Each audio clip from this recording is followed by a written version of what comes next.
So hello everyone, स्वागत है आप सभी का हेलिक्स में। तो अभी तक हमने पीरियोडिक टेबल की 3 क्लासेस कंप्लीट करी है और आज हम क्लास 4th स्टार्ट करने वाले हैं। अभी तक हमने आयनाइजेशन एनर्जी के बारे में पढ़ा लास्ट क्लास में, और उसके बाद हम लोग आज इलेक्ट्रॉन गेन एंथैल्पी के ऊपर बात करने वाले हैं।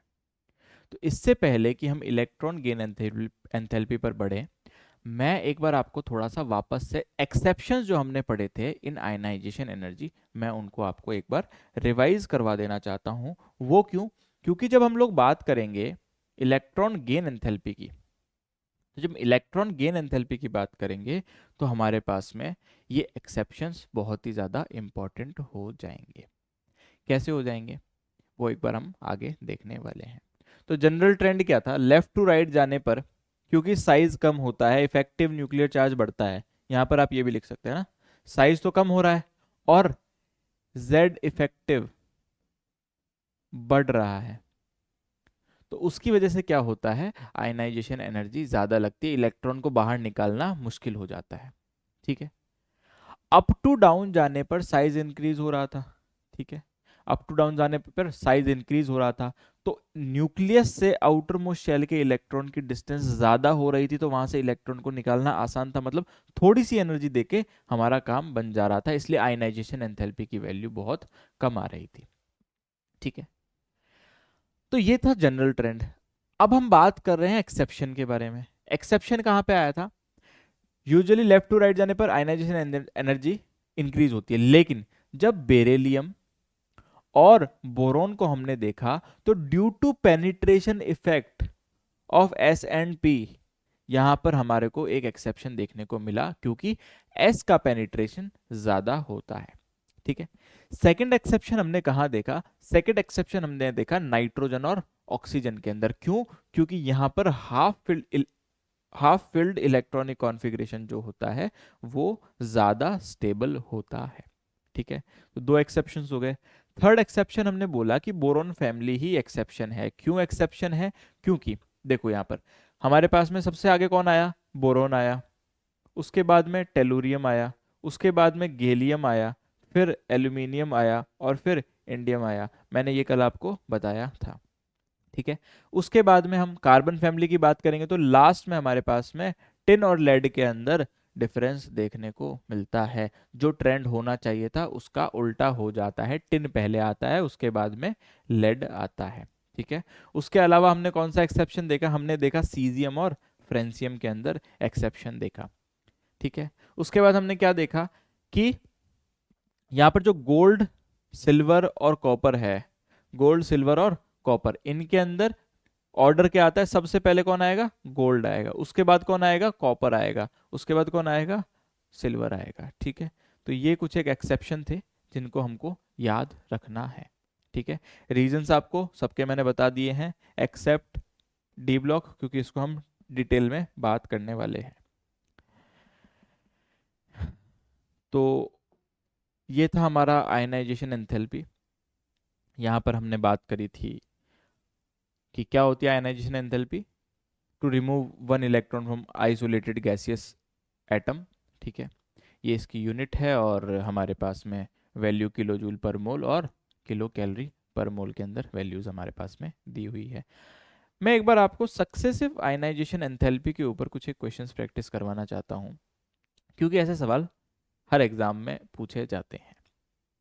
तो यहाँ पर जब आप ध्यान से देखेंगे, आयनाइजेशन एंथैल्पी 1, फिर 2 एंड देन 3, तो क्या होता है जब हम एक एटम में से इलेक्ट्रॉन को बाहर निकालते हैं? मान लो उस एटम में से इलेक्ट्रॉन निकालना आसान है। ठीक है। आपने थोड़ी सी एनर्जी दी, आपने थोड़ी सी एनर्जी दी, जिसको हमने बोला IE1, आयनाइजेशन एंथैल्पी 1। ठीक है।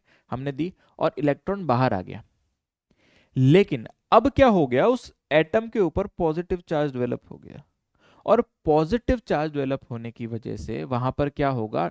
प्रोटॉन का नंबर ज्यादा है, इलेक्ट्रॉन का नंबर कंपैरेटिवली कम है। तो अब क्या करेगा? न्यूक्लियस में जो प्रोटॉन बैठा हुआ है वो आउटर मोस्ट शेल के इलेक्ट्रॉन को स्ट्रांगली पुल करके रखेगा, तो अगला इलेक्ट्रॉन बाहर निकालना मुश्किल होने वाला है, वहां से और इलेक्ट्रॉन बाहर निकालना मुश्किल होने वाला है। तो एनर्जी अब आपको ज्यादा लगानी पड़ेगी। इसका मतलब क्या हुआ? इसका मतलब क्या हुआ कि जब सक्सेसिव आयनाइजेशन एंथैल्पी की हम लोग बात करते हैं, तो कुछ ऐसा ऑर्डर हमको देखने को मिलता है।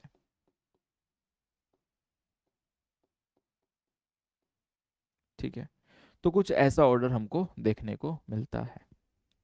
क्या इतना समझ में आता है? तो इसी के ऊपर बेस कुछ एक सवाल आते हैं कि बताओ, हमारे पास में ऑक्सीजन है और फ्लोरीन है। ठीक है, आपको कंपेयर करके बताना है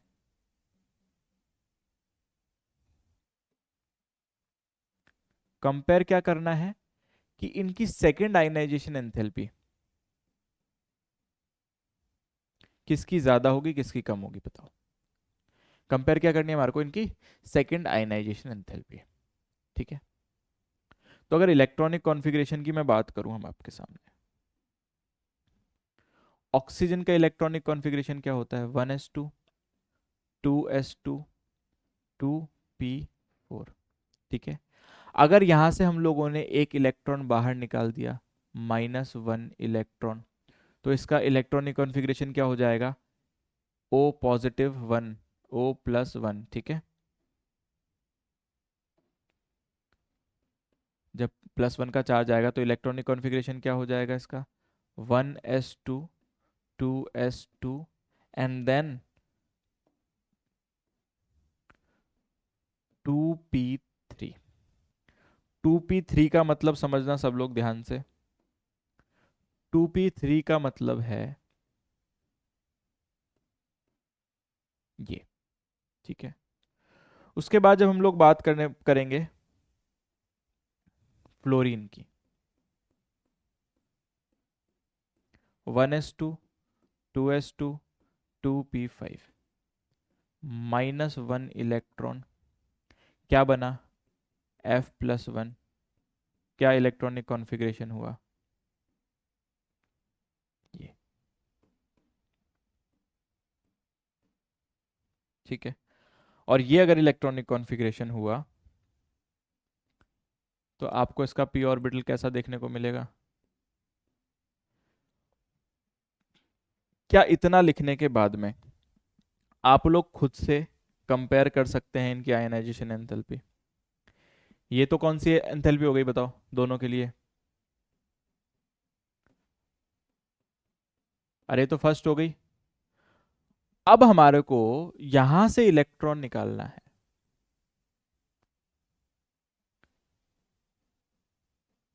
ठीक है, हमारे को यहां से एक इलेक्ट्रॉन निकालना है, तो हमको अब बताना है ये क्या है इसकी आयनाइजेशन एंथैल्पी सेकंड। अब हमारे को ये बताना है कि इन दोनों में से ज्यादा किसकी होगी, कम किसकी होगी। ठीक है, तो बताओ, क्या ये हमारे को हाफ फील्ड दिखाई दे रहा है?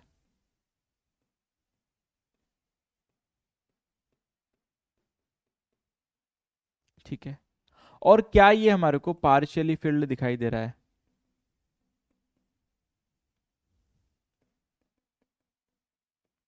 हमने अभी तक क्या बोला था कि हाफ फील्ड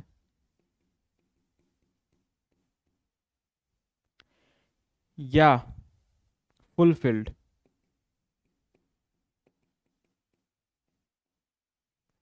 ये जो होते हैं हमारे पास में, ये ज्यादा स्टेबल होते हैं।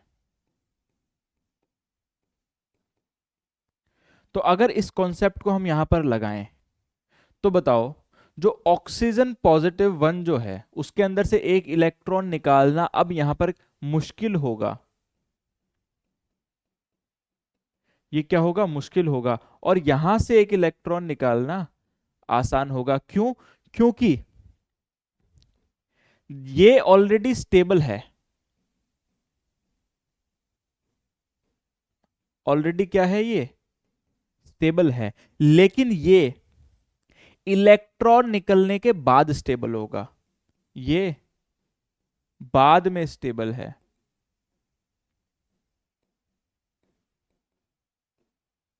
ठीक है, ये कब कब स्टेबल है? इलेक्ट्रॉन निकलने के बाद स्टेबल है। तो बताओ, सेकेंड आयनाइजेशन एंथैल्पी ज्यादा किसकी होगी?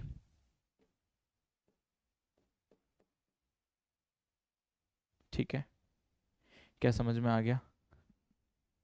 क्या समझ में आ गया? बिल्कुल बेसिक लेवल से समझाया है। अगर आप लोगों को ये कॉन्सेप्ट समझ में नहीं आया तो आप लोग फिर से एक बार पिछली वीडियो को देख सकते हैं, क्योंकि वहाँ पर हमने ज़ीरो लेवल से स्टार्ट करा था आयनाइजेशन एंथैल्पी को पढ़ना। ठीक है, यहाँ पर उसका मैंने एक एप्लीकेशन बताया है। ठीक है, या हमारे पास सवाल कैसे आ सकते हैं? सवाल ये आ सकते हैं कि इनमें से कौन से एलिमेंट्स दो इलेक्ट्रॉन निकलने के बाद स्टेबल है। अरे कर सकते हो, जैसे मान लो आपको फ्लोरीन दे दिया, ठीक है, और उसके अंदर से दो इलेक्ट्रॉन निकाल लिए। अब वो बोल रहा है कि डिफरेंस जो आएगा, देखना एक बार। जैसे मान लो आपके पास में फ्लोरीन है, ये फ्लोरीन है ना, इसके जब दो इलेक्ट्रॉन निकलते हैं तो उसके बाद में क्या हो जाता है, ये स्टेबल हो जाता है। ठीक है, इसका मतलब क्या, आयनाइजेशन एंथैल्पी फर्स्ट की वैल्यू सबसे कम आएगी, मिनिमम आएगी। ठीक है, आयनाइजेशन एनर्जी सेकंड की वैल्यू जो आएगी वो ज्यादा आएगी। ठीक है, आयनाइजेशन एनर्जी थर्ड की वैल्यू, जितना डिफरेंस आना चाहिए था अब उससे बहुत ज्यादा डिफरेंस आएगा। ठीक है, उससे क्या आएगा, बहुत ज्यादा डिफरेंस आएगा। और बहुत ज्यादा डिफरेंस आने का मतलब क्या है, अब ये वाली जो कंडीशन है इसकी, ये स्टेबिलिटी को लूज करवा देगी। यहां पर इसकी स्टेबिलिटी लूज हो जाएगी, इसलिए इलेक्ट्रॉन को देना नहीं चाहेगा। अरे समझ गए? समझ गए क्या? इसका मतलब क्या, इसका मतलब क्या, इसको अब हम लोग नेक्स्ट स्लाइड में समझते हैं। एक छोटी सी लाइन लिखवा देता हूं आपको मैं, यहां पर जगह है क्या पिछली वाली स्लाइड में? यहां पर लिखते हैं,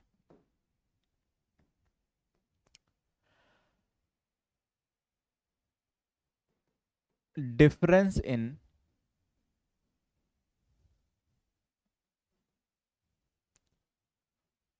two successive ionization enthalpy is more than 16 electron volt. ठीक है,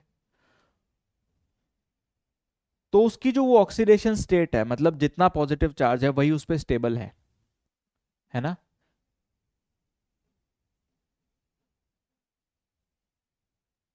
lower oxidation state is more stable.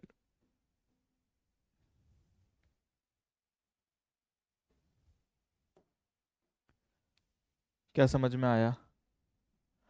और अगर difference in two successive ionisation energy is less than 11 electron volt, ठीक है, तो इस केस में क्या होने वाला है, higher oxidation state is more stable. ठीक है, ये बात आपको स्टार मार्क करके लिखनी है। स्टार है इसको ना, इसको हम लोग स्टार दे रहे हैं, इंपॉर्टेंट बात है ये आपको हर क्वेश्चन के अंदर अप्लाई होती हुई दिख जाएगी। ठीक है, क्या ये समझ में आ गया? क्या हम आगे चल सकते हैं? हम अगला टॉपिक स्टार्ट कर सकते हैं। अगला टॉपिक क्या है? अगला टॉपिक क्या है हमारे पास में?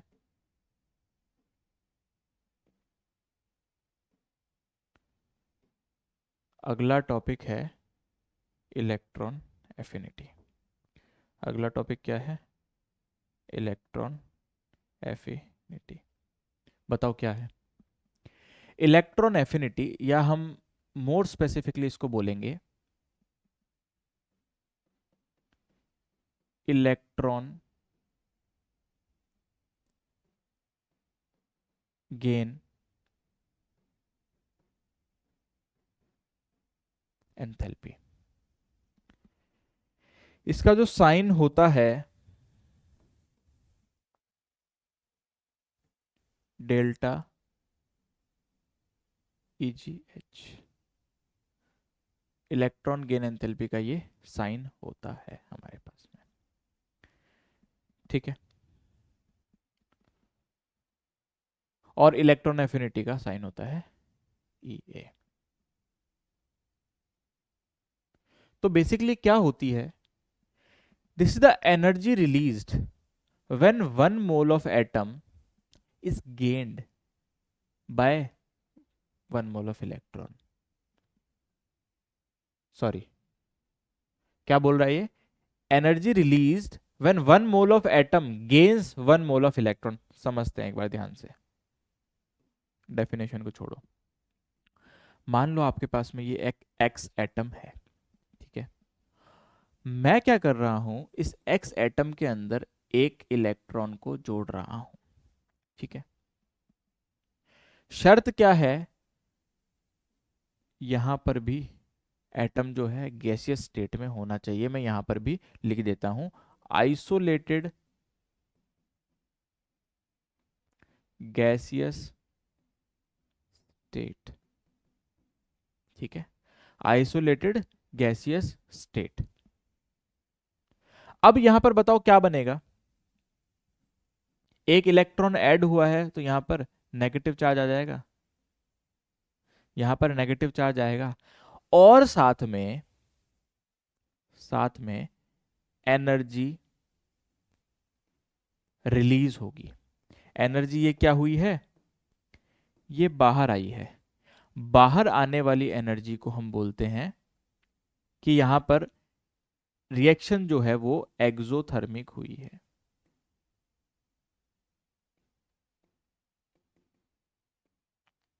दो वर्ड्स होते हैं,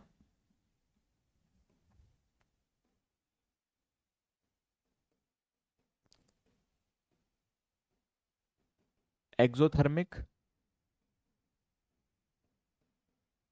और एंडोथर्मिक, ठीक है। मतलब क्या होता है इनका, एक्सोथर्मिक इज एनर्जी रिलीज्ड, ठीक है, और एंडोथर्मिक इज एनर्जी कंज्यूम्ड।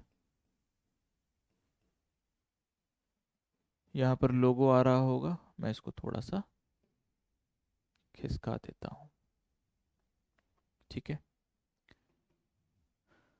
और इसको हम लोग बक्से में बंद कर देते हैं, ठीक है। अरे समझ में आया क्या, एक ऐसी रिएक्शन जिसमें एनर्जी बाहर निकलेगी उसको हम बोलेंगे एक्सोथर्मिक रिएक्शन। एक ऐसी रिएक्शन जिसके अंदर हमारे को एनर्जी देनी पड़ेगी या एनर्जी कंज्यूम होगी उसको हम बोलेंगे एंडोथर्मिक रिएक्शन। बाहर निकली है मतलब ये सिस्टम है, इस सिस्टम में से एनर्जी बाहर निकली, इसमें से सिस्टम में से एनर्जी कम हुई, सिस्टम में से एनर्जी माइनस हुई, तो इसका साइन क्या होता है, नेगेटिव साइन होता है। ये कैसी होती है, नेगेटिव होती है। और ये सिस्टम के अंदर एनर्जी हमको देनी पड़ती है, सिस्टम के अंदर हमको एनर्जी ऐड करनी पड़ती है, तो बताओ इसका साइन क्या होता है, पॉजिटिव होता है, ठीक है। अरे इतना समझ में आ गया क्या, तो यहां पर एनर्जी बाहर निकली है ना, एनर्जी बाहर निकली है, इसका मतलब यहां पर नेगेटिव साइन आएगा। हमने इस एनर्जी का सिंबल क्या बोला, डेल्टा ई जी एच बोला, ठीक है। मैंने इसका साइन क्या बोला, नेगेटिव बोला। इसका मतलब अगर मैं दोनों चीजों को कंबाइन कर दूं तो यहां पर मेरे सामने क्या निकल के आएगा कि इस प्रोसेस में निकलने वाली एनर्जी को हम मैं जनरली क्या लिखूंगा, माइनस डेल्टा ई जी एच, ठीक है। ये हमारे पास में फाइनल चीज निकल कर आ रही है, ठीक है। तो देखो एक इलेक्ट्रॉन के ऐड होने में, किसमें, एक गैसियस एटम है, आइसोलेटेड है, इसके अंदर मैंने एक इलेक्ट्रॉन को ऐड किया, इलेक्ट्रॉन को ऐड करने से एक एनायन का फॉर्मेशन हुआ, इस एनायन के फॉर्मेशन के अंदर एनर्जी बाहर निकली, और एनर्जी बाहर निकली इसका मतलब एक्सोथर्मिक रिएक्शन थी, नेगेटिव साइन था, डेल्टा EGH मैंने बोला था, तो टोटल क्या आ गया हमारे पास में, नेगेटिव में डेल्टा EGH। जितनी ज्यादा एनर्जी बाहर निकलेगी, जितनी ज्यादा एनर्जी बाहर निकलेगी, मैं क्या बोलूंगा कि नेगेटिव में डेल्टा EGH उतनी ही ज्यादा है। ठीक है, नेगेटिव क्यों बोल रहा हूं, क्योंकि ये बाहर निकल रही है। इस साइन के ऊपर एग्जामिनर बहुत गेम खेलने वाला है। ठीक है, नेगेटिव पॉजिटिव ये सब वर्ड्स वो यूज करेगा जिससे आप लोगों को कंफ्यूजन क्रिएट हो, इसलिए मैं स्टार्टिंग से ही ये लिखते हुए चल रहा हूं कि एनर्जी बाहर निकल रही है, नेगेटिव बोलेंगे हम उसको, है ना, नेगेटिव के अंदर डेल्टा EGH। ठीक है, तो जनरल ट्रेंड की अब एक बार हम बात करते हैं। जनरल ट्रेंड क्या है, across the period left to right जाने पर इलेक्ट्रॉन एफिनिटी इंक्रीज होती है, इलेक्ट्रॉन गेन एंथैल्पी इंक्रीज होती है नेगेटिव में। ठीक है, डाउन द ग्रुप की मैं बात करूंगा, अप टू डाउन, तो यहां पर क्या होगा, इलेक्ट्रॉन एफिनिटी या इलेक्ट्रॉन गेन एंथैल्पी डिक्रीज होती है। एक बार यहां पे देखना जरा ध्यान से, मैंने ये जो लिखा है ना, एनर्जी रिलीज हो रही है, मतलब -EGH, इस -EGH को हम बोलते हैं इलेक्ट्रॉन एफिनिटी। एफिनिटी का मतलब क्या है, अफेक्शन, अफेक्शन से आया ये वर्ड, किससे आया ये वर्ड, अफेक्शन से आया। अफेक्शन बोले तो लगाव, है ना, अफेक्शन बोले तो किसी से लगाव है, इसको इलेक्ट्रॉन से लगाव है, इसीलिए इलेक्ट्रॉन को आराम से आने देगा। अरे मान लो ये एक एटम है, ठीक है, इसको इलेक्ट्रॉन पसंद है, ठीक है, तो इसको बड़े आराम से आने देगा। जिसको इलेक्ट्रॉन नहीं पसंद है वो इलेक्ट्रॉन को आसानी से आने नहीं देगा। ये कॉन्सेप्ट आपके बहुत ज्यादा काम आने वाला है कुछ आगे, कुछ मिनटों के बाद में। ठीक है, मैंने क्या बोला, -EGH, इस ही को मैं क्या बोलता हूं, इलेक्ट्रॉन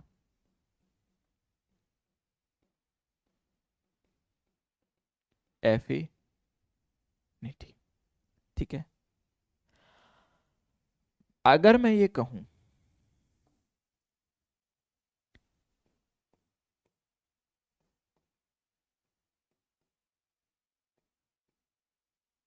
ठीक है, मैं इसको क्या बोल रहा हूं, इलेक्ट्रॉन गेन एंथैल्पी।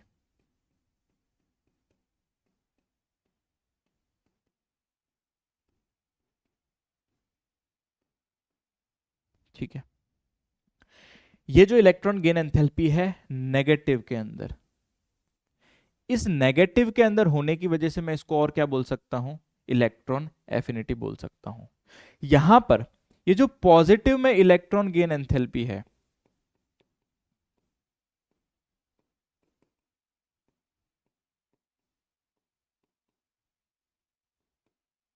पॉजिटिव में इलेक्ट्रॉन गेन एंथैल्पी है, इसको भी मैं इलेक्ट्रॉन एफिनिटी बोल दूं क्या,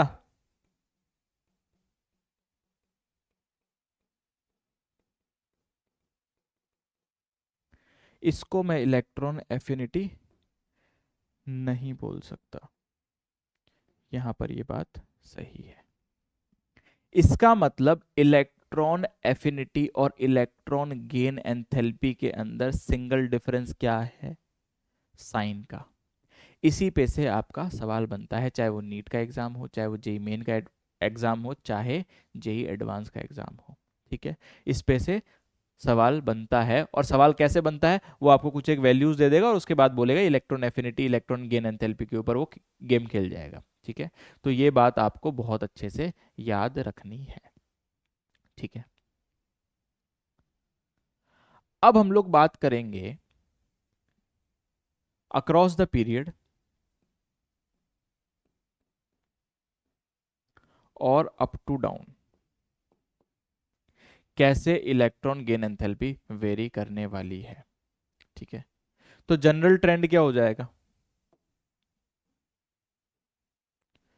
जनरल ट्रेंड क्या हो गया यहां पर, लेफ्ट टू राइट जाने पर साइज कम होता है, लेफ्ट टू राइट जाने पर साइज कम होता है।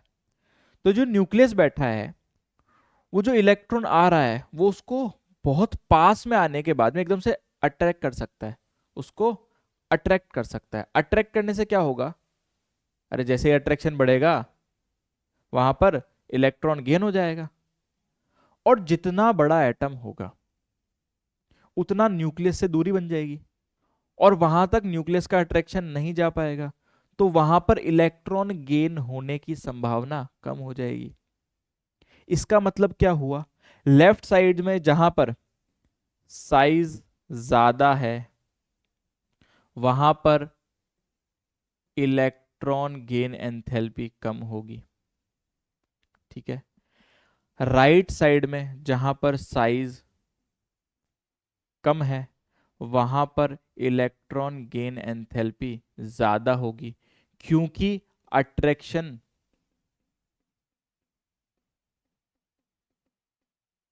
ज्यादा होगा। तो लेफ्ट टू राइट जाने पर इलेक्ट्रॉन गेन एंथैल्पी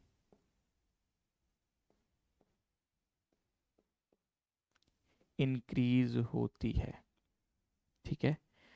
बार बार मैं इस नेगेटिव के ऊपर ध्यान दे रहा हूं, आपको ये बात याद रखनी है ताकि आपका कोई भी सवाल गलत ना हो।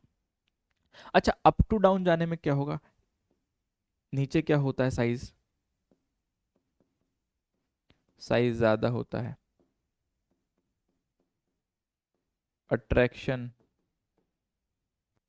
कम होता है, इलेक्ट्रॉन गेन एंथैल्पी भी कम होगी। अरे कम होगी, तो अप टू डाउन जाने पर इलेक्ट्रॉन गेन एंथैल्पी की वैल्यू डिक्रीज हो जाएगी। तो क्या ट्रेंड समझ में आ गया? क्या हमारे को ट्रेंड समझ में आ गया है? ठीक है,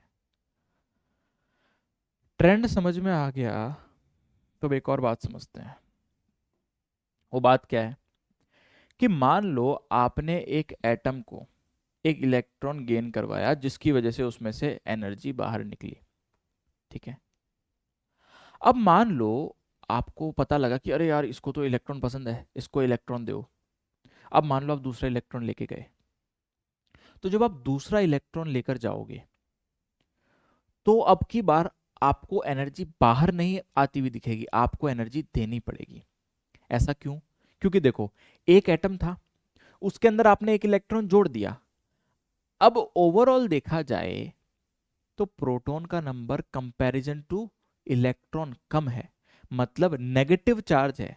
और नेगेटिव चार्ज के पास में आप इलेक्ट्रॉन, मतलब नेगेटिव चार्ज, आप नेगेटिव चार्ज के पास में नेगेटिव चार्ज लेके जाओगे तो वहां पे रिपल्शन फील होगा।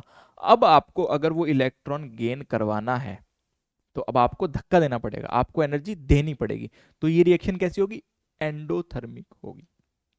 तो जैसे हमने वहां पर बात करी थी आयनाइजेशन एंथैल्पी के अंदर, सक्सेसिव आयनाइजेशन एंथैल्पी, वैसे ही हम लोग यहां पर सक्सेसिव इलेक्ट्रॉन गेन एंथैल्पी बोल सकते हैं। तो अगर ये जो x माइनस है ना, अगर मैं इसकी यहां पर बात करूं, ठीक है, अगर मैं इसकी यहां पर बात करता हूं और अगर मैं इसके अंदर एक इलेक्ट्रॉन को ऐड करना चाहता हूं, तो क्योंकि नेगेटिव नेगेटिव में रिपल्शन होगा, लिख देता हूं मैं आपके लिए यहां पर, है ना।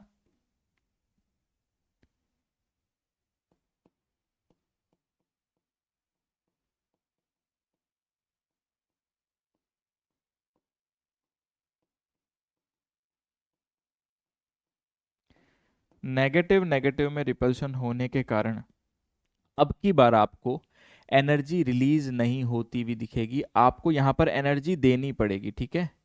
आपको यहां पर एनर्जी देनी पड़ेगी, तो यहां पर प्लस में एनर्जी, ठीक है।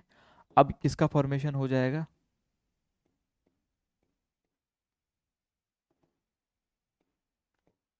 ठीक है, यहां पर इसका फॉर्मेशन हो जाएगा।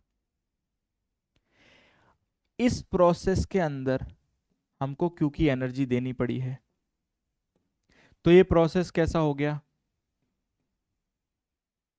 Endothermic process. मतलब डेल्टा ई जी एच अब की बार यहां पर कैसी आने वाली है? पॉजिटिव आने वाली है। ये बात सबसे इंपॉर्टेंट है।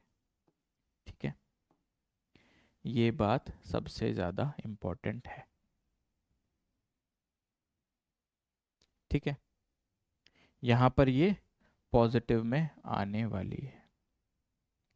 इसको हम इलेक्ट्रॉन एफिनिटी नहीं बोल सकते। इसको हम इलेक्ट्रॉन एफिनिटी नहीं बोल सकते। क्या इतना समझ में आया? क्या मैं मान लूं कि आपको इलेक्ट्रॉन गेन एंथैल्पी का कॉन्सेप्ट समझ में आया? ठीक है, एक और चीज मैं इसको नाम दे देता हूं, दिस इज फर्स्ट और दिस इज सेकंड। ठीक है, तो जब मैं दोनों को कंपेयर करूंगा,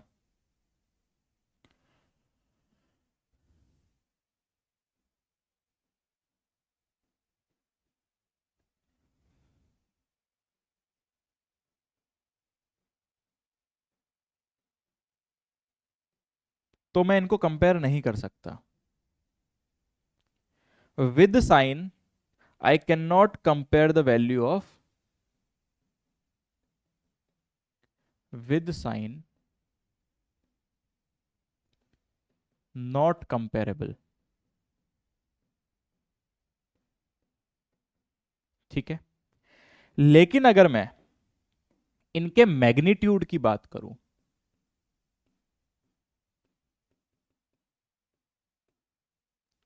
इसका मतलब मैं क्या बात कर रहा हूं मैग्नीट्यूड की बोले तो?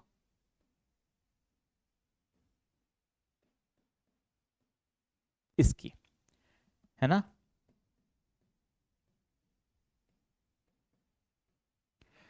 तो एक्चुअल में ज्यादा कौन होगी? ज्यादा होगी सेकंड वाली। ज्यादा कौन होगी? सेकंड वाली होगी।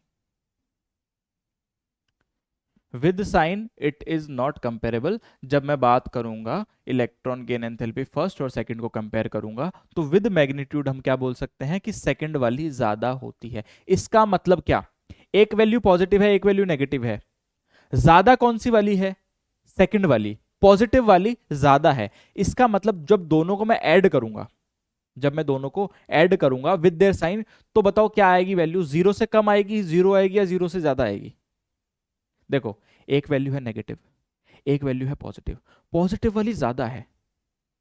इसका मतलब टोटल अगर दोनों का करूंगा मैं, तो वो जीरो से ज्यादा आएगा। तो मैं यहां पर लिख दूं, मैं यहां पर लिख सकता हूं क्या? इससे मैंने क्या कंक्लूड किया? कंक्लूजन क्या है मेरा? कि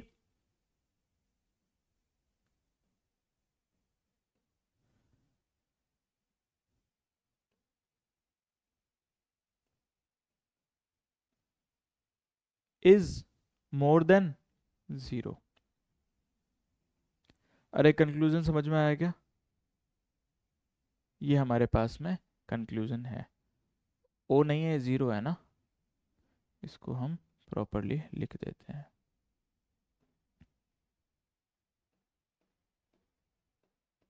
वरना बहुत सारे हीरो इसको ऑक्सीजन समझ के बैठ जाएंगे।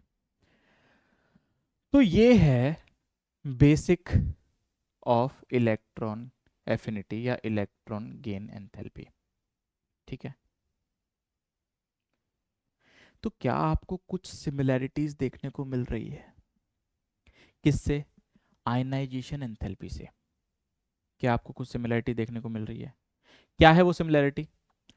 एक इलेक्ट्रॉन बाहर निकालना है, एनर्जी दी, इलेक्ट्रॉन बाहर निकला, आयनाइजेशन एंथैल्पी। एनर्जी मिली, इलेक्ट्रॉन अंदर आया, इलेक्ट्रॉन अंदर आया तो एनर्जी बाहर आई। दोनों एक दूसरे के बिल्कुल ऑपोजिट है। क्यों? क्योंकि देखो दोनों किसकी बात कर रहे हैं हम लोग? आइसोलेटेड गैसियस स्टेट में हम लोग बात कर रहे हैं। किस में बात कर रहे हैं? आइसोलेटेड गैसियस स्टेट में, दोनों ही कंडीशंस में। तो अगर मैं ये बोल दूं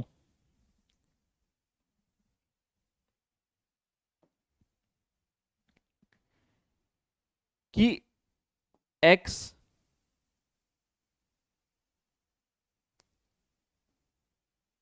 माइनस इलेक्ट्रॉन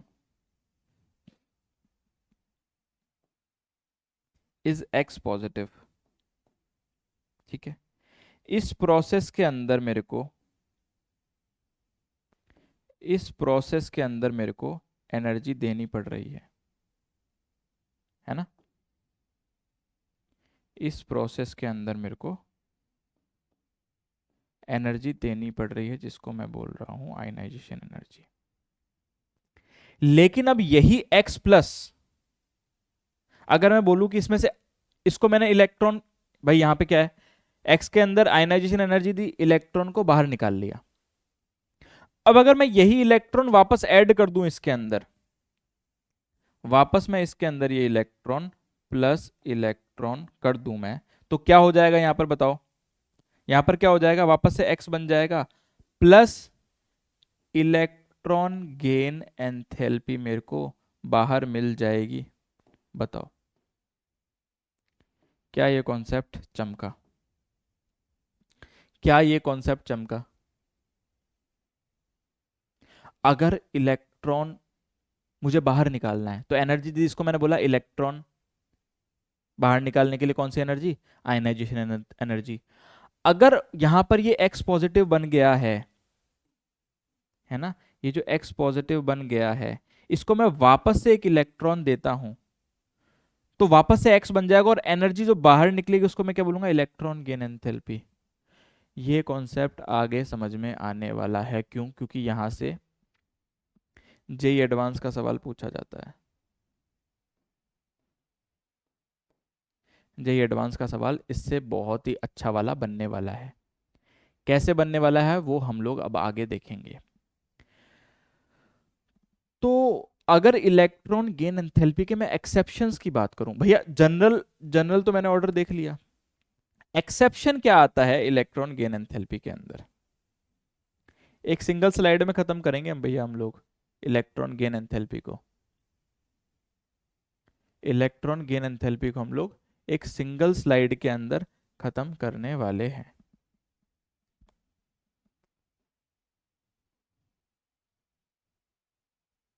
एक्सेप्शन क्या आ जाता है, जो सेकंड पीरियड के एलिमेंट होते हैं,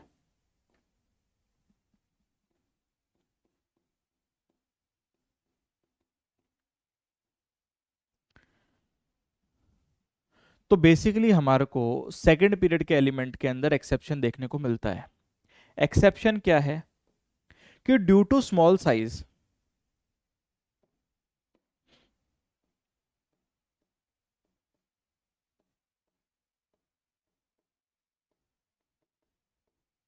ड्यू टू स्मॉल साइज यहां पर क्या होता है, हाई चार्ज डेंसिटी,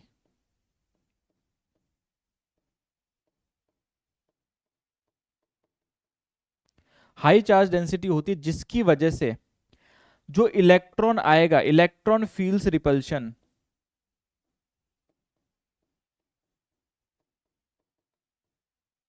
ठीक है। देखो क्या होता है, जैसे मान लो आपके पास में ये एलिमेंट्स हैं,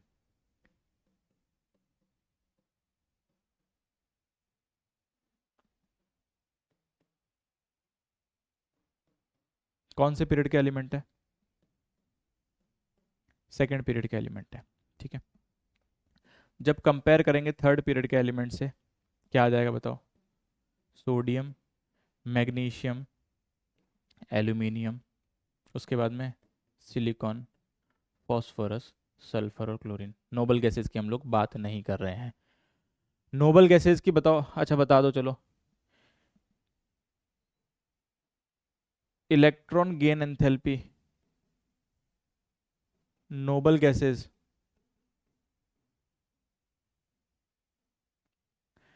इलेक्ट्रॉन गेन ही नहीं करना चाहते, इलेक्ट्रॉन को आने नहीं देंगे, तो हमेशा उनकी इलेक्ट्रॉन गेन एंथैल्पी कैसी होगी, पॉजिटिव होगी।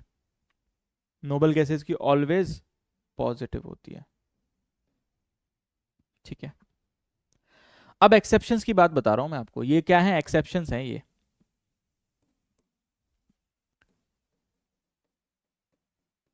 एक्सेप्शंस हैं ये। तो एक्सेप्शन हमारे को कहां देखने को मिलेगा, यहां देखने को मिलेगा।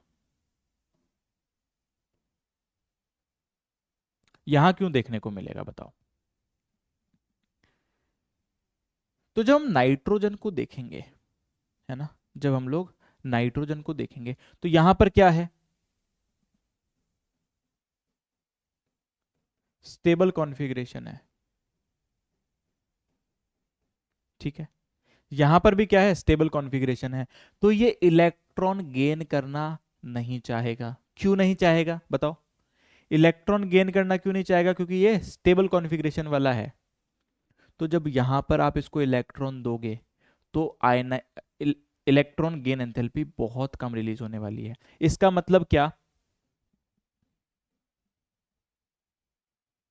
लो वैल्यू ऑफ,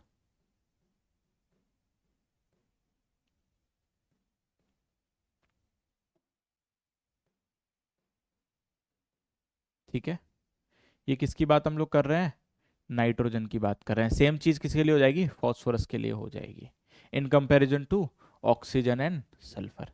ठीक है, तीसरा एक्सेप्शन, पहला एक्सेप्शन क्या हो गया, नोबल गैसेस। सेकंड एक्सेप्शन क्या हो गया, हाफ फिल्ड कॉन्फ़िगरेशन। उसके बाद में कौन आ जाएगा बताओ।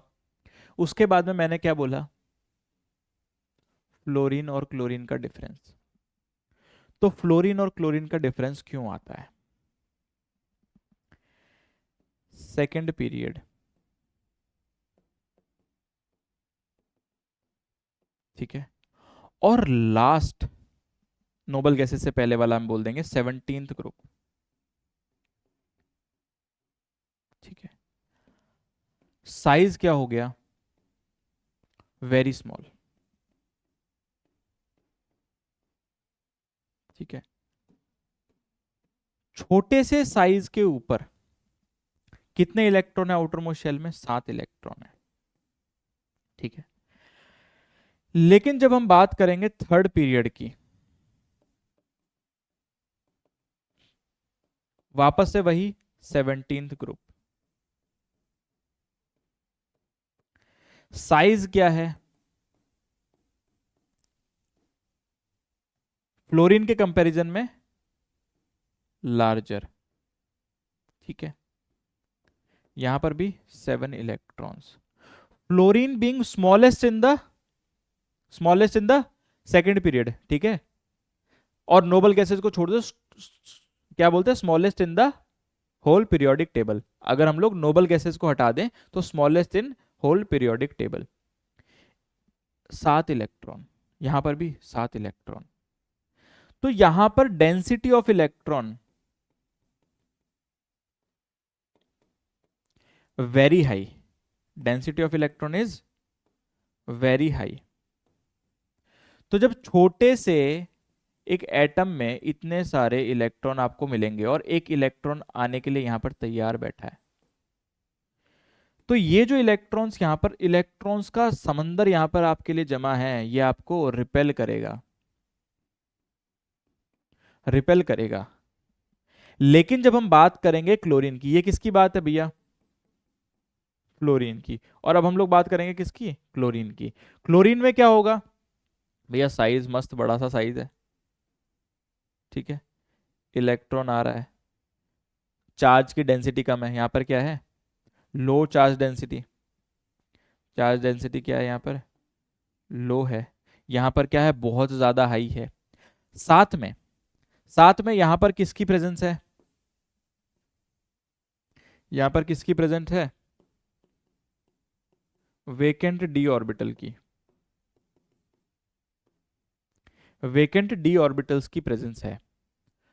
तो खुला खुला माहौल है यहाँ पर, है ना, यहाँ पर खुला खुला माहौल है, इलेक्ट्रॉन्स तो साथ ही हैं, लेकिन खुले खुले बैठे हुए आराम से, कोई दिक्कत वाली बात नहीं है। आराम से कोई दूसरा इलेक्ट्रॉन आ रहा है, न्यूक्लियस मस्त उसके ऊपर अट्रैक्शन लगा रहा है, इलेक्ट्रॉन गेन हो रहा है, एंथैल्पी रिलीज हो रही है, एनर्जी रिलीज हो रही है। यहाँ पर फ्लोरीन की बात करोगे, बहुत ज्यादा हाई चार्ज डेंसिटी है। तो फ्लोरीन के पास में जब आप इलेक्ट्रॉन लेकर जाओगे तो बताओ क्या होगा, वहाँ पर आपको रिपल्शन फील होगा। तो -EGH वैल्यू बहुत ही कम होने वाली है। ठीक है, क्या ये समझ में आ गया? तो 3 एक्सेप्शंस है हमारे पास में।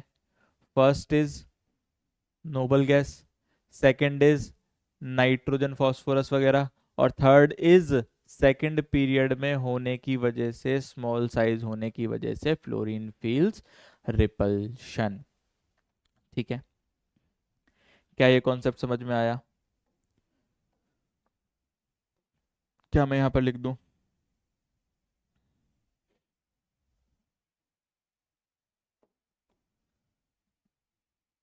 तो -EGH कंपैरिजन में क्या आएगा? फ्लोरीन की कम होती है कंपैरिजन टू क्लोरीन। ठीक है, एक्सेप्शन नंबर 1। सेकंड एक्सेप्शन क्या है?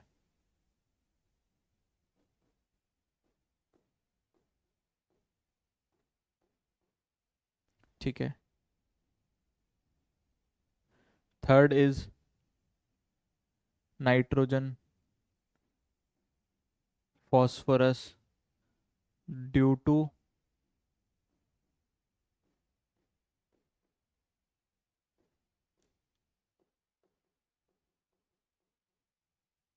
Half filled electronic configuration. तो बताओ, इलेक्ट्रॉनिक कॉन्फ़िगरेशन के हिसाब से अगर हाफ फिल्ड ज़्यादा स्टेबल है तो इलेक्ट्रॉन गेन एंथैल्पी की वैल्यू यहाँ पर कम आएगी। क्यों? क्योंकि इलेक्ट्रॉन लेने में इंटरेस्टेड नहीं है। तो क्या एक्सेप्शन समझ में आ गया? बताओ। ठीक है, सवाल देखें कैसे आते हैं इसमें। सवाल देखते हैं। सवाल मान लो आपको बोलते हैं कि विच ऑफ द फॉलो, या कंपेयर सीधा लिख देता ना, कंपेयर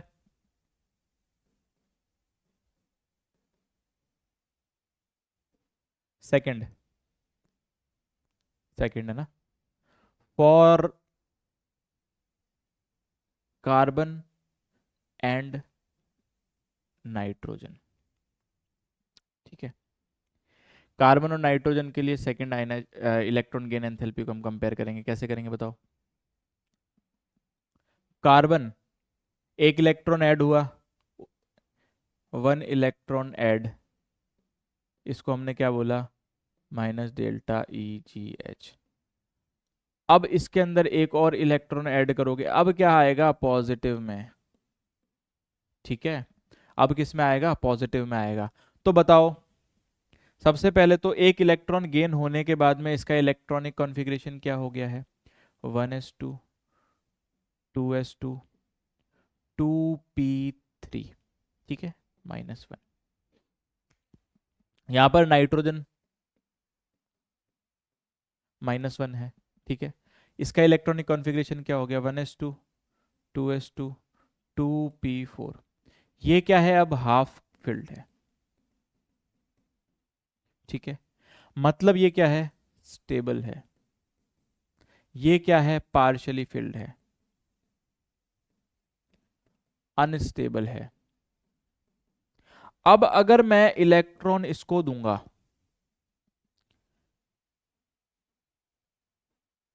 प्लस इलेक्ट्रॉन, तो इट्स नॉट इजी। ठीक है, इजी तो किसी में भी नहीं है, क्योंकि दोनों के ऊपर नेगेटिव चार्ज है। ठीक है, दोनों के ऊपर नेगेटिव चार्ज है, लेकिन क्योंकि ये ज्यादा स्टेबल है तो यहां पर आपको ज्यादा मुश्किलों का सामना करना पड़ेगा। अब आपको एनर्जी ज्यादा देनी पड़ेगी, और यहां पर जब आप एनर्जी दोगे प्लस इलेक्ट्रॉन, कंपैरेटिवली इजी। ठीक है, यहां पर भी आपको क्या देखने को मिलेगा? ΔEGH पॉजिटिव में। यहां पर भी आपको क्या देखने को मिलेगा? ΔEGH पॉजिटिव में, है ना। लेकिन ज्यादा वैल्यू किसकी होगी?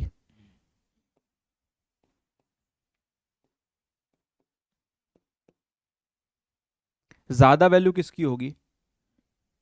कार्बन की। ठीक है, इस तरह के आपको सवाल देखने को मिल जाते हैं। क्या समझ में आया ये? अगर समझ में आया तो आप एक बार इस चीज़ को गौर से देखें। आप लोग इस चीज़ को बड़े गौर से देखें, क्योंकि इससे अब मैं एक कॉन्सेप्ट समझाने वाला हूँ। एक सवाल सॉल्व करेंगे इससे रिलेटेड।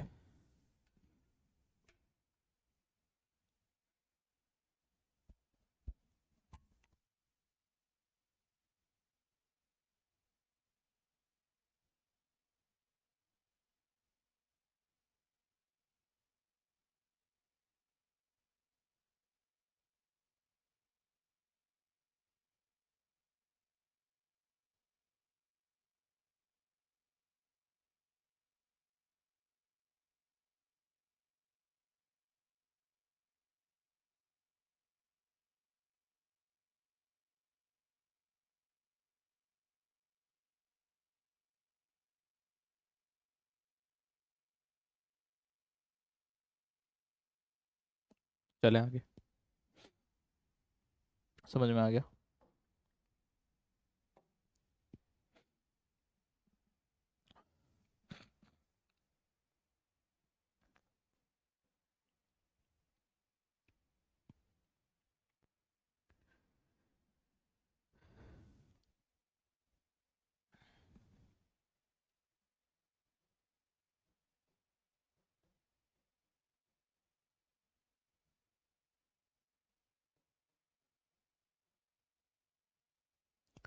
जो पिछले मैंने आपको चीज़ समझने के लिए बोली, इससे ये बात आती है कि डेल्टा EGH जो होता है, ठीक है, वो किसके बराबर होता है? आयनाइजेशन एंथैल्पी के बराबर होता है। या मैं यूं कह दूं,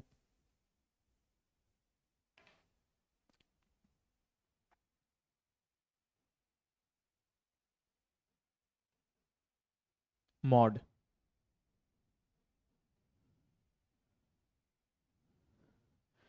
this is a concept for advance, JEE advance के लिए कॉन्सेप्ट है ये। नीट वाले भी समझ सकते हैं, क्योंकि हमारे यहाँ पर सब कुछ आसान होता है। तो बताओ, फ्लोरीन और क्लोरीन के अंदर हमने इलेक्ट्रॉन गेन एंथैल्पी के क्या नियम बताए? एक्सेप्शन था ना? तो इलेक्ट्रॉन गेन एंथैल्पी ज्यादा किसकी होती है? क्लोरीन की होती है। बहुत बढ़िया। जब हम बात करेंगे आयनाइजेशन एंथैल्पी की, तो वो ज्यादा किसकी होती है? यहां पर है क्लोरीन, यहां पर है फ्लोरीन। इलेक्ट्रॉन बाहर निकालना मुश्किल किससे होता है? क्लोरीन से होता है। ठीक है, सवाल आ गया, compare electron gain enthalpy for,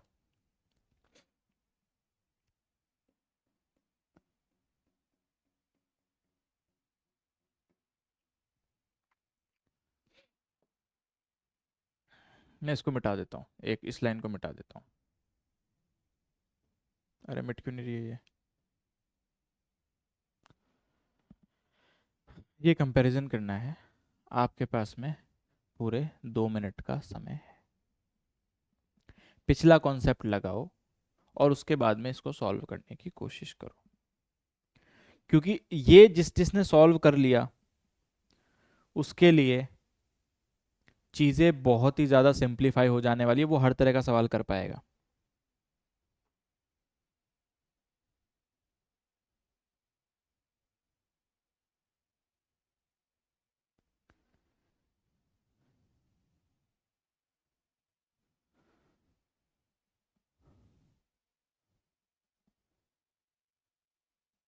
solve हुआ क्या?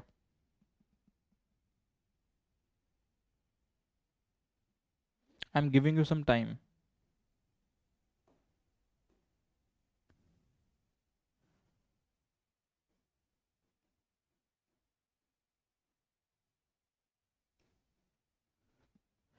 अब जिस जिसका ऑर्डर ये आ रहा है,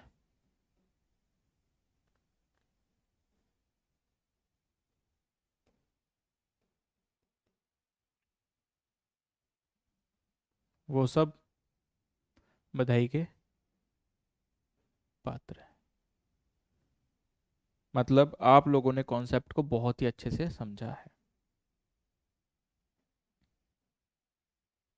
ठीक है, अब ये आंसर कैसे आया? तो हम लोगों ने क्या देखा कि जब क्लोरीन के अंदर एक इलेक्ट्रॉन ऐड किया, क्लोरीन के अंदर एक इलेक्ट्रॉन ऐड किया तो बना क्लोरीन माइनस। ठीक है, और साथ में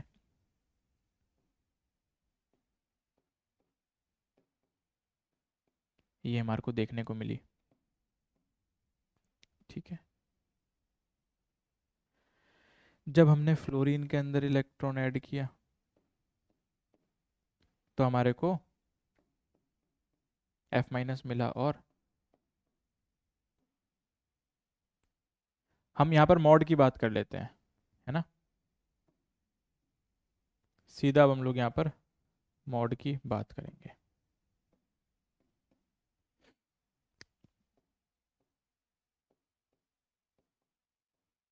ठीक है,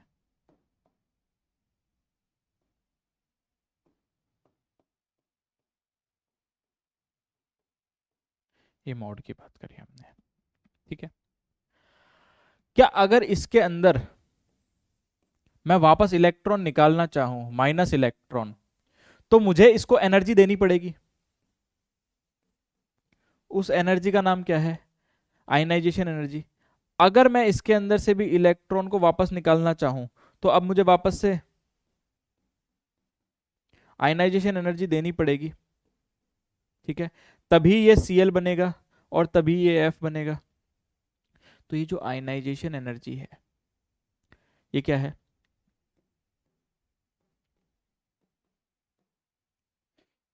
बराबर। ठीक है, अब क्योंकि हमारे पास में क्लोरीन और फ्लोरीन में चेंज आया, एक्सेप्शन आया, क्यों? क्योंकि यहां पे क्या थी? High charge density.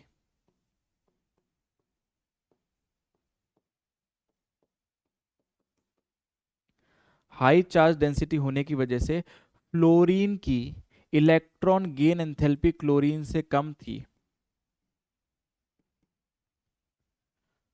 तो अब बताओ, ये क्योंकि बराबर है किसके? इलेक्ट्रॉन गेन एंथैल्पी किसके बराबर है? आयनाइजेशन एंथैल्पी के बराबर। तो कंपैरिजन करोगे तो क्या ये निकल के आ जाएगा? अरे क्या बात समझ में आई? यहां पर पूछा गया सवाल है और ये इतना इजी सवाल है। बस शर्त है आपको इलेक्ट्रॉन गेन एंथैल्पी से पहले क्या आना चाहिए? आयनाइजेशन एंथैल्पी आना चाहिए। और आपको पता होना चाहिए कि आयनाइजेशन एंथैल्पी और इलेक्ट्रॉन गेन एंथैल्पी में क्या रिलेशन है, क्या कोरिलेशंस आपको देखने को मिलते हैं। तो उस सवाल का जवाब जो आप वहां पे ढूंढना चाहेंगे वो आपको इन दोनों कॉन्सेप्ट को मिक्स करके देखने को मिलेगा। और ये मत पूछना कि सर हमको कैसे पता लगेगा कि कब इस कॉन्सेप्ट को जोड़ना है, मतलब कब कब इलेक्ट्रॉन गेन एंथैल्पी को कनेक्ट करना है। एक ही चीज है ना, एक ही जगह है जहां पर आपको एक ही सवाल मिलता है, और यहां पर मैंने आपको बता दिया है। ठीक है, क्या अब हम लोग आगे चल सकते हैं? क्या इलेक्ट्रॉन एफिनिटी समझ में आ गई है?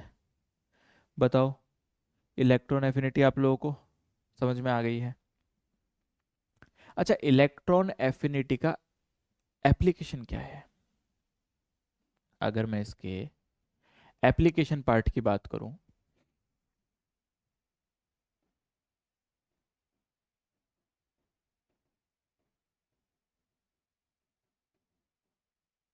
एप्लीकेशन क्या हो जाएगा इसका?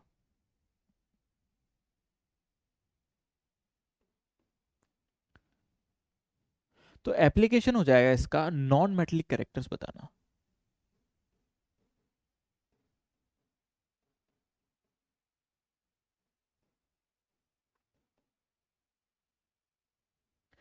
क्या बताती है? नॉन मेटेलिक कैरेक्टर्स बताती है। और क्या बताती है ये? इलेक्ट्रॉन गेन एंथैल्पी ये बताती है रिड्यूसिंग पावर। ये क्या बताती है?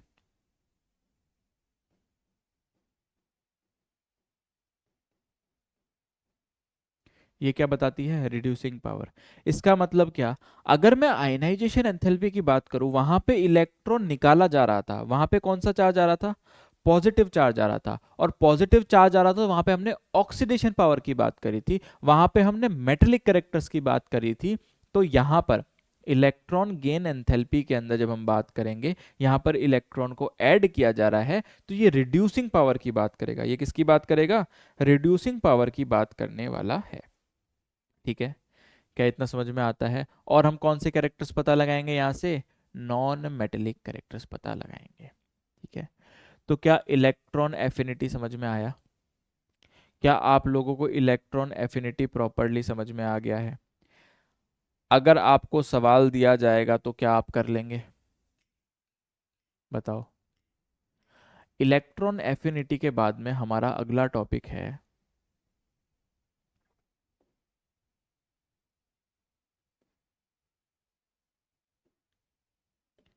Electro negativity. क्या है इलेक्ट्रोनेगेटिविटी? क्या होती है electronegativity? Tendency to attract shared electron. Shared electron आपको कहां देखने को मिलेंगे?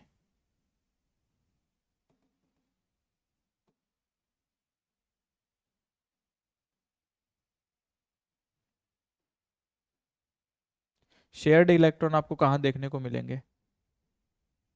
कोवेलेंट बॉन्ड के अंदर।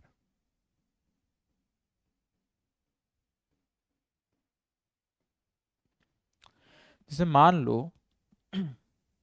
आपके पास में एक बॉन्ड बना हुआ है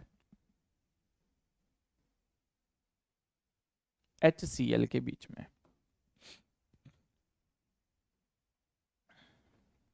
अब जो यहां पर क्लोरीन है वो क्या करेगा? इस शेयर्ड पेयर ऑफ इलेक्ट्रॉन, यहां पर क्या है? इलेक्ट्रॉन की शेयरिंग हो रखी है, तो इस इलेक्ट्रॉन को अपनी तरफ अट्रैक्ट करेगा। जिसकी वजह से क्या होगा? जिसकी वजह से क्या होगा? ये जो इलेक्ट्रॉन्स है ये क्लोरीन की तरफ शिफ्ट हो जाएंगे। इलेक्ट्रॉन जो है वो क्लोरीन की तरफ शिफ्ट हो जाएंगे। ये जो हमारे पास में एक मॉलिक्यूल है कैसा होना चाहिए था? ये न्यूट्रल मॉलिक्यूल होना चाहिए था, लेकिन अब इसके अंदर कुछ पोलर कैरेक्टर्स आ जाएंगे। यहां पर क्या हो जाएगा? चार्ज का डिस्ट्रीब्यूशन हो जाएगा, चार्ज का थोड़ा सा सेपरेशन हो जाएगा, और क्लोरीन की तरफ थोड़ा सा नेगेटिव चार्ज बढ़ जाएगा, और हमारे पास में जो बेचारा हाइड्रोजन है उसके इलेक्ट्रॉन्स दूसरी तरफ चले गए, तो इसके ऊपर थोड़ा सा पॉजिटिव चार्ज बढ़ जाएगा। यहाँ पर ये मैंने क्या बनाया है? ये क्या है? डेल्टा है भैया। क्या बोलते हैं हम इसको? पार्शियल चार्ज के लिए यूज कर रहे हैं ना, पार्शियल थोड़ा सा चार्ज आ रहा है उसके लिए हम लोग इसको यूज कर रहे हैं। तो पार्शियल नेगेटिव मतलब थोड़ा सा नेगेटिव आ गया है, पार्शियल पॉजिटिव का मतलब थोड़ा सा पॉजिटिव आ गया। मैं जनरल आइडिया आपको दे रहा हूँ अभी इलेक्ट्रोनेगेटिविटी का। प्रॉपर डिटेल में हम लोग इसको नेक्स्ट क्लास में डिस्कस करने वाले हैं, और एक दो क्लास का ही चैप्टर हमारा बाकी है। ठीक है, तो यहां पर क्या है बताओ? इलेक्ट्रोनेगेटिविटी का एग्जिस्टेंस कैसे हुआ? तो इलेक्ट्रोनेगेटिविटी कैसे आई थी, देखना एक बार। मान लो आपके पास एक एटम है ए बी। एक एटम है ए जिसने दूसरे एटम के साथ में बॉन्ड बना रखा है।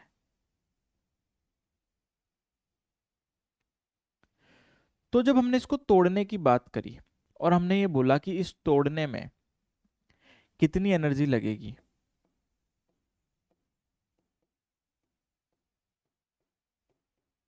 Energy to break this bond,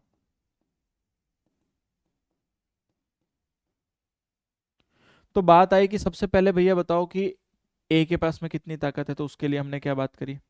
उसके लिए हमने ये बोल दिया कि जो ए है वो जब ए के साथ में बॉन्ड बनाता है, उस बॉन्ड को तोड़ने की ताकत देखो सबसे पहले। उसके बाद में जब बी जो है वो बी के साथ में बॉन्ड बनाता है,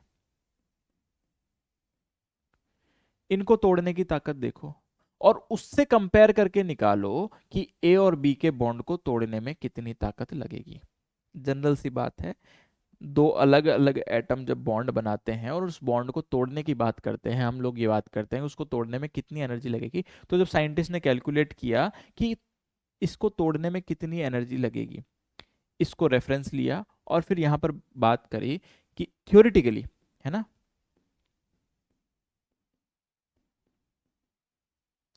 थ्योरेटिकल बात करी कि इसकी मान लो एक्स वैल्यू है, एक्स एनर्जी इसको लगने वाली है। ठीक है, सपोज करो कि ए और बी के बॉन्ड को तोड़ने में एक्स अमाउंट ऑफ एनर्जी लगने वाली है। ठीक है, लेकिन जब बात हुई प्रैक्टिकलिटी की, जब बात किसकी करी, प्रैक्टिकल की,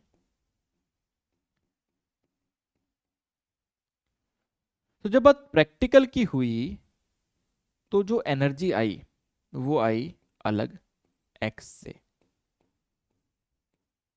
ठीक है, इसको तोड़ने में एक्स अमाउंट ऑफ एनर्जी की जगह वाई अमाउंट ऑफ एनर्जी लगी, और जब कंपैरिजन किया गया, जब कंपैरिजन किया गया तो X was much less than Y.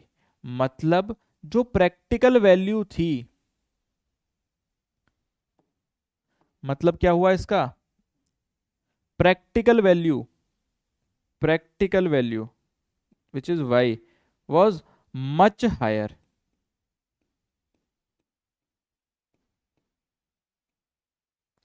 this practical value was much higher। तो बात ये हुई कि ये ज्यादा क्यों है, तब निकल कर आया कि there might be some extra attraction force,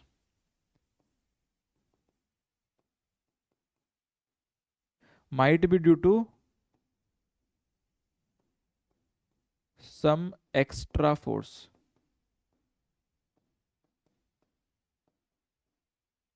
of attraction between these two atoms। ठीक है, इन्होंने कहा कि थ्योरेटिकल वैल्यू तो एक्स आई, प्रैक्टिकल वैल्यू वाई आई, लेकिन जो वाई थी वो मच हायर थी एक्स के कंपैरिजन में, जो थ्योरेटिकल थी वो बहुत कम थी इन कंपैरिजन टू प्रैक्टिकल। तो इन्होंने क्या बोला कि कुछ ना कुछ यहां पर और अलग फोर्स ऑफ अट्रैक्शन लग रहा है जिसकी वजह से इनको तोड़ना मुश्किल है। तो जब देखा गया, कुछ एक साइंटिस्ट थे जिन्होंने स्केल्स बनाए, कुछ उन्होंने कैलकुलेशंस करी, वो हम लोग आगे देखने वाले हैं। ठीक है, तो क्या ऑब्जर्वेशन निकल कर आई कि भैया कुछ ना कुछ एक्स्ट्रा फोर्स ऑफ अट्रैक्शन है between these two atom.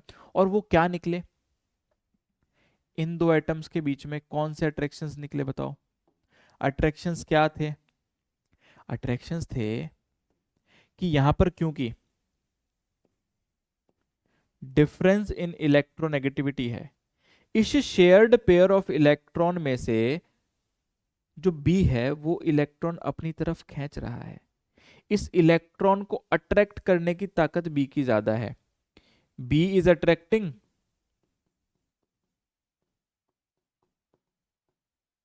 Electrons, खुद की साइड पे अट्रैक्ट कर रहा है। तो क्या हो गया यहां पर चार्ज का सेपरेशन हो गया, यहां पर क्या हो गया, चार्ज का सेपरेशन हो गया, यहां पर पार्शियल नेगेटिव चार्ज, क्योंकि इलेक्ट्रॉन शिफ्ट हुआ, नेगेटिव चार्ज शिफ्ट हुआ, और यहां पर पार्शियल पॉजिटिव चार्ज आ गया। ठीक है, यहां पर थोड़ा सा नेगेटिव चार्ज बढ़ गया, यहां पर थोड़ा सा पॉजिटिव चार्ज बढ़ गया, और यही पार्शियल नेगेटिव और पार्शियल पॉजिटिव चार्ज के बीच में एक एक्स्ट्रा अट्रैक्शन पैदा हो गया। ये क्या हो गया, यहां पर एक्स्ट्रा अट्रैक्शन पैदा हो गया। जो पॉजिटिव और नेगेटिव के बीच में अट्रैक्शन लगता है वो यहां पर अट्रैक्शन देखने को मिलने लगा। तो जब हमने इसको तोड़ा तो सिर्फ हमें इस बॉन्ड को नहीं तोड़ना था, अब हमें इस फोर्स ऑफ अट्रैक्शन को भी ओवरकम करना था। ठीक है, तो जब एक्चुअल में बॉन्ड को तोड़ने की बात आई, बॉन्ड ब्रेकिंग की बात आई, तो हमको दो चीजों को तोड़ना था। First was A B bond, ये क्या था, फर्स्ट था, and second was that force of attraction. इस फोर्स ऑफ अट्रैक्शन को भी ओवरकम करना था, तो इसलिए y की value was much higher than x। ठीक है, तब हमें पता लगा इलेक्ट्रोनेगेटिविटी का कॉन्सेप्ट। तो इलेक्ट्रोनेगेटिविटी इसी को बोलते हैं कि इलेक्ट्रॉन्स को अपनी तरफ अट्रैक्ट कर लिया। क्यों? क्योंकि इसके अंदर more power, more power to attract electron.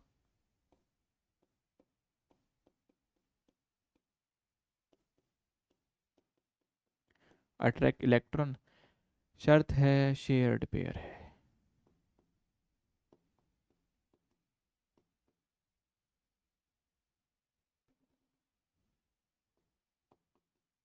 Shared pair electron की हम लोग बात कर रहे हैं। ठीक है, क्या इतना समझ में आ गया? तो इलेक्ट्रोनेगेटिविटी समझ में आई क्या?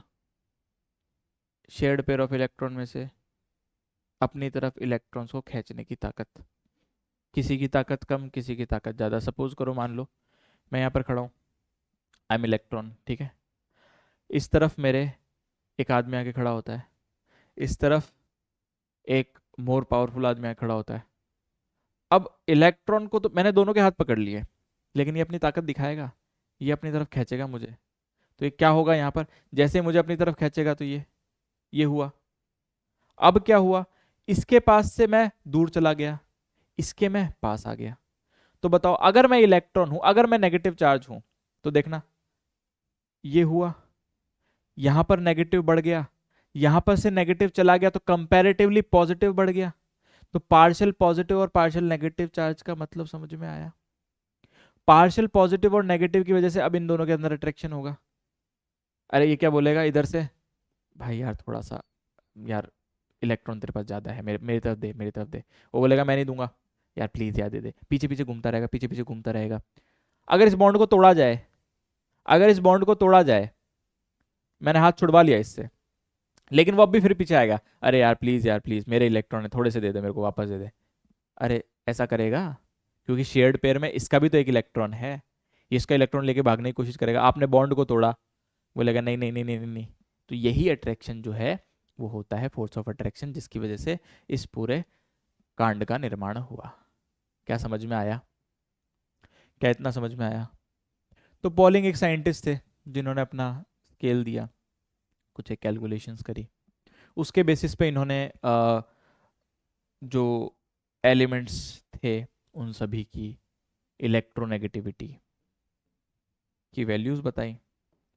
और हम जो आज वैल्यूज़ देखते हैं वो पॉलिंग स्केल के हिसाब से ही देखते हैं।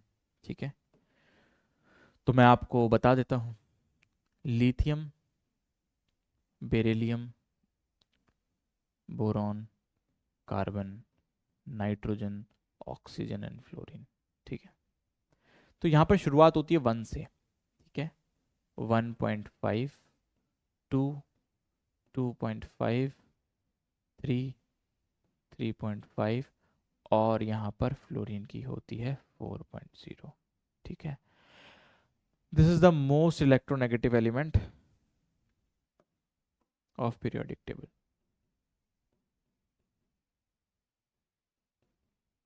सबसे ज़्यादा इलेक्ट्रोनेगेटिविटी इसकी होती है। ठीक है, हाइड्रोजन की यहाँ पर मैं लिख देता हूँ।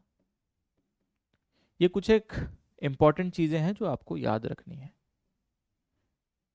क्लोरीन की 3 होती है, 3.0 लिख सकते हैं। ठीक है, तो ये कुछ एक आपके सामने इलेक्ट्रोनेगेटिविटी की वैल्यूज हैं। सीजियम जो होता है, सीजियम 0.7 होती है, लीस्ट लीस्ट इलेक्ट्रोनेगेटिव। ठीक है, ये क्या है, लीस्ट इलेक्ट्रोनेगेटिव है। तो क्या आप एक पैटर्न ऑब्जर्व कर पा रहे हैं? लेफ्ट टू राइट जाने पर, जब हम यहाँ पर लेफ्ट टू राइट गए तो इलेक्ट्रोनेगेटिविटी इंक्रीज हुई, लेकिन जब हम अप टू डाउन गए, जब हम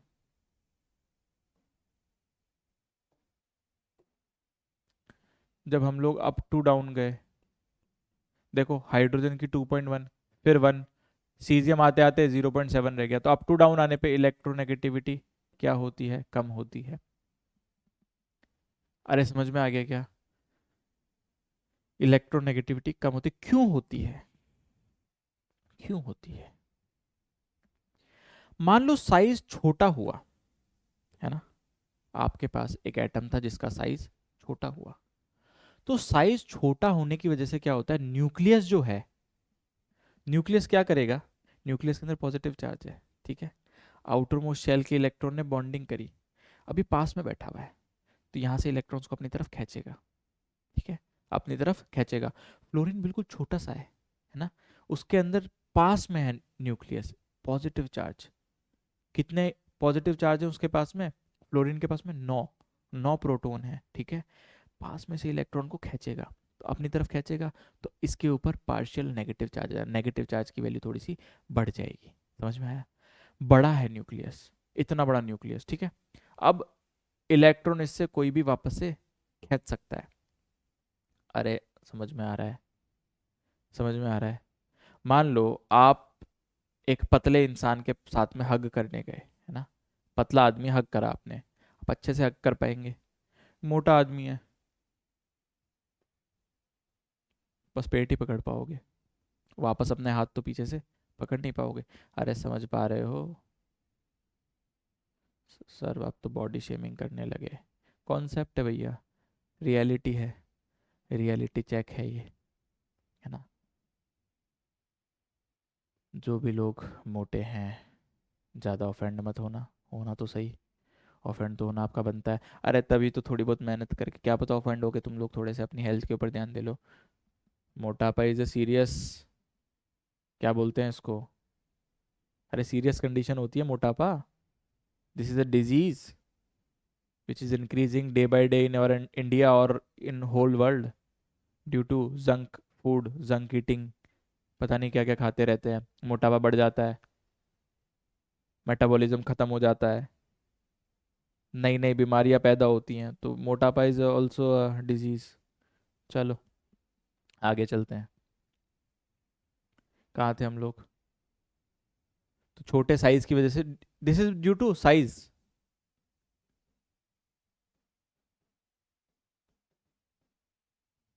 इसका मतलब क्या?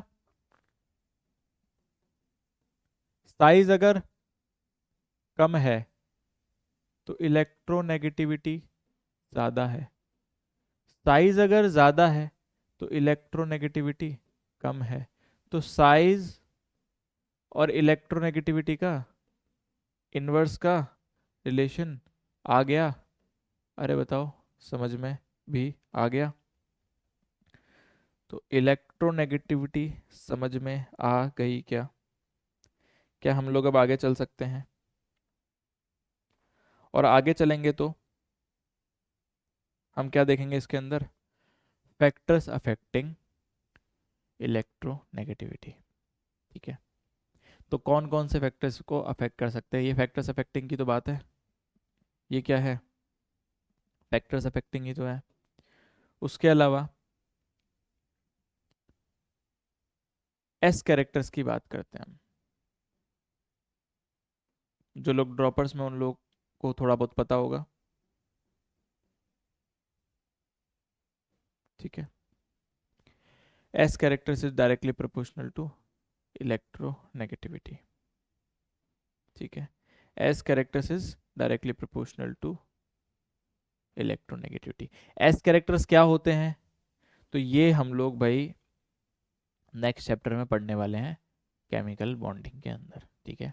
ज़्यादा लोड लेने की ज़रूरत नहीं है, बिल्कुल भी लोड लेने की ज़रूरत नहीं है, नेक्स्ट चैप्टर में बहुत अच्छे से पढ़ेंगे एस कैरेक्टर्स को। अभी के लिए सिर्फ नोट करके लिख लो कि एस कैरेक्टर्स के बढ़ने से इलेक्ट्रोनेगेटिविटी बढ़ती है, डायरेक्ट रिलेशन है, डायरेक्टली प्रोपोर्शनल है, ठीक है। क्या हम लोग आगे चल सकते हैं अब? क्या हम लोग आगे चल सकते हैं?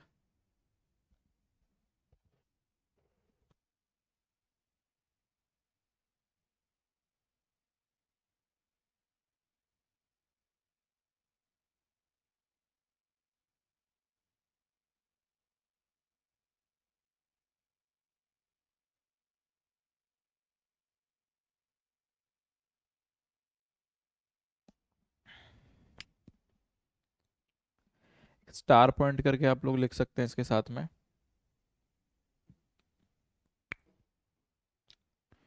नोबल गैसेस की इलेक्ट्रोनेगेटिविटी 0 होती है।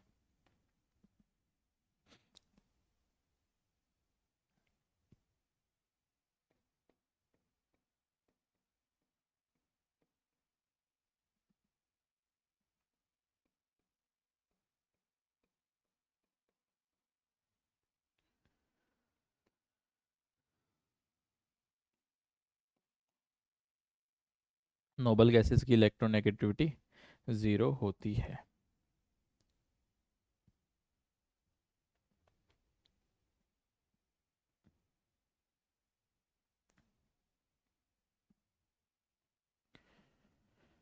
तो आई होप आपको अभी तक का जो भी हमने पढ़ा है वो समझ में आया होगा। इसके बाद में हम लोग बात करने वाले हैं डायगोनल रिलेशनशिप की, जो हम नेक्स्ट क्लास में बात करेंगे। उसके बाद कुछ एक जो छोटी मोटी चीज़ें हैं जो हमने अभी तक छोड़ी हैं वो हम लोग डिस्कस कर लेंगे। जैसे कि हम लोगों ने शायद ये डिस्कस नहीं किया था। नहीं, ये तो हमने बता ही दिया है आपको। Group 1 and 2, group 13 to 18 P block है, ये एस ब्लॉक है, डी ब्लॉक के अंदर 3 to 12 है ना। इसको और हम क्या बोल देते हैं, फर्स्ट और सेकंड है ना। ठीक है। और यहाँ पर जो हम लोग बात करते हैं थर्ड से है ना, थर्ड ए, थर्ड बी। ठीक है। एनसीईआरटी के अंदर थोड़ा सा चेंज कर लेना। ठीक है, एनसीईआरटी में थोड़ा सा गड़बड़ है ये। और यहाँ पर जब हम बात करेंगे तो ये थर्ड बी से स्टार्ट हो जाता है and so on, third B से है ना।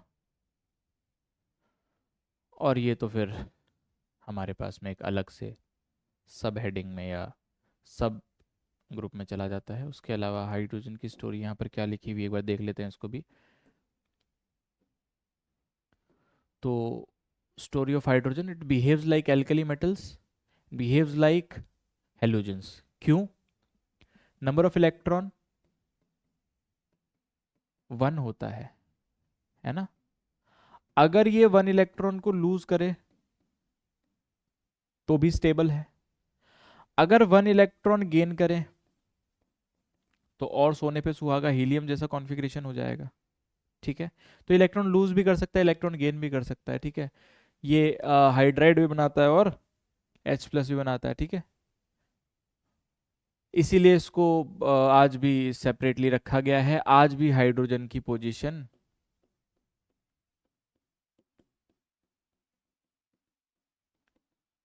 Still not fixed. ठीक है। हाइड्रोजन की पोजीशन आज भी फिक्स नहीं है, इसलिए उसको अलग से रखा गया है। तो आज हमने क्या पढ़ा, आयनाइजेशन एंथैल्पी को हमने थोड़ा सा रिवाइज करा। उसके बाद हम लोगों ने इलेक्ट्रॉन गेन एंथैल्पी या इलेक्ट्रॉन एफिनिटी के बारे में बात करी। आई होप आपको ये सब कुछ समझ में आया होगा। आपके जो भी डाउट्स हैं आप लोग मुझसे पूछ सकते हैं, कमेंट सेक्शन में पूछ सकते हैं। मैंने आपको आपका अपना नंबर दे दिया है, आप उसको डायरेक्टली मैसेज करके भी पूछ सकते हैं। इलेक्ट्रोनेगेटिविटी हमने थोड़ा बहुत डिस्कस कर लिया, थोड़ा बहुत जो बचा हुआ है अब हम लोग नेक्स्ट क्लास में डिस्कस करने वाले हैं। और अगर आपके किसी भी प्रकार के डाउट हैं तो ये आपके पास में नंबर प्रेजेंट है। ठीक है। सो आई होप, ये मैं देखो व्हाट्सएप नंबर है ना, ये डायरेक्टली आप मैसेज करके अपने डाउट्स पूछ सकते हैं, डाउट्स पूछ सकते हैं। या आपको कुछ गाइडेंस चाहिए तो वो भी आप ले सकते हैं। ठीक है। So I hope you like this video और आपको कॉन्सेप्ट समझ में आए होंगे। So see you in the next video. Thank you so much.